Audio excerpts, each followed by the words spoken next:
রক্তক্ষরণ হয়েছে বাঁশখালীবাসীদের ব্যাপারে, সেই ব্যাপারটা দেখি আমরা এখানে উপস্থিত হয়েছি।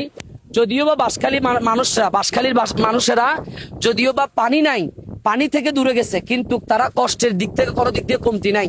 তারা ঠিকভাবে রান্না করতে পারছে না। আমার দেখেন অবস্থা বেশি খারাপ।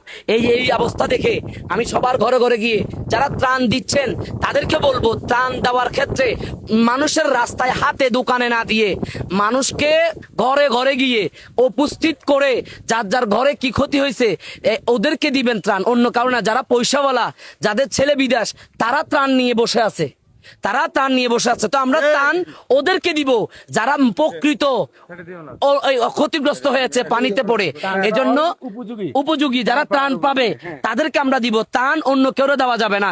এটা পয়সাওয়ালার জন্য, এটা গরিবের জন্য বরাদ্দ হয়েছে আল্লাহর পক্ষ থেকে মানুষের টাকায়। এজন্য আমি বলবো সঠিক জায়গায় দেওয়ার জন্য অনুরোধ করব। যারা ত্রাণ দিচ্ছেন তারা যার যার ঘরে গিয়ে গিয়ে এই আমাদের মতো দেখেন এই পানিবন্দী মানুষগুলা, ওইদিকে দেখেন সব পানি, এই পানিবন্দী এলাকা মানুষগুলোতে গিয়ে আমরা যাই দিয়ে আসবেন, দিলে মানুষ খুশি হবে। আর ও দোকানে যাবেন অনেক মানুষ, বিশ্বাস করেন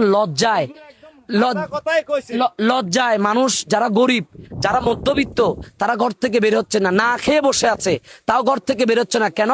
এটা একটু লজ্জার বিষয় মনে হয়, শরম লাগে, এই কারণে। তো আমি বলবো সবাইকে ত্রাণ দিতে দোকানে নয়, রাস্তায় নয়, ঘরে ঘরে দরজায় গিয়ে ত্রাণ দেওয়া উচিত। এজন্য আমি সবাইকে আহ্বান করব, আমাদের সরকার পক্ষ থেকে হোক, যেখান থেকে হোক, যেদিক থেকে ত্রাণ আসুক, যেন ঘরে ঘরে যাই দিয়ে আসে, অবস্থান পরিপ্রেক্ষিতে ত্রাণ যেন দেওয়া হয়। ভাই কি বলেন? আর তাদের ঘরগুলিও যেন দেখা হয়, তাদের ঘরের অবস্থা খুবই করুণ অবস্থা। আর যাদের মাটির ঘর আছে, মাটির ঘরগুলো ভেঙে গেছে, মাটির ঘরগুলো পড়ে গেছে, অনেকেই মাটির ঘরে প্লাস্টিক দেওয়ার কারণে মাটির ঘরটা পড়ে নাই, কিন্তু তারপরেও তাদের নিচের অবস্থা খারাপ। নিচে শোয়ার মতো কোনো জায়গা, আমরা এমন জায়গা দেখছি যে বেডের নিচে, এখানে খাট নাই, এমনি জাস্ট বসে আছে, এটা কি বলে যে তার ফাড়ি বিছে আছে, ফাড়ির নিচে দিয়ে পানি, ওরা এভাবে শুয়ে আছে। তো আমি বলতে চাচ্ছি যে আমরা শুধু ত্রাণ দিলে হবে না, মানুষকে খাওয়াইলে হবে না, মানুষের একটা ঘরেরও ব্যবস্থা করা দরকার, ঘরের টিন এবং তাদেরকে টাকা দিয়ে, অর্থ দিয়ে সহযোগিতা করা দরকার। আমি চাই মেরামত করে দেওয়া দরকার। আমরা চাচ্ছি এই বাঁশখালীবাসী সহ সাতকানিয়া যারা আছে, যত মানুষ ক্ষতিগ্রস্ত হয়েছে, আল্লাহ যেন তাদেরকে গায়েব থেকে অর্থ দিয়ে সহযোগিতা করার তৌফিক দান করুক।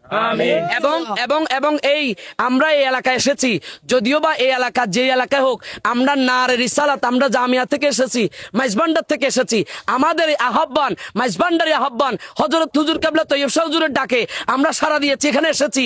ওনাদের মাধ্যমে আমরা আমাদের যত টাকা ছিল, অর্থ দিয়ে, কারো কাছে চাই নাই, নিজের যত টাকা ছিল তা দিয়ে আমরা উপস্থিত হয়েছি।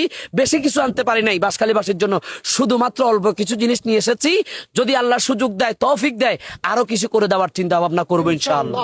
আসসালামু আলাইকুম ওয়া রাহমাতুল্লাহ। নারে রিসালাত, নারে গৌসিয়া। বাস শেষ।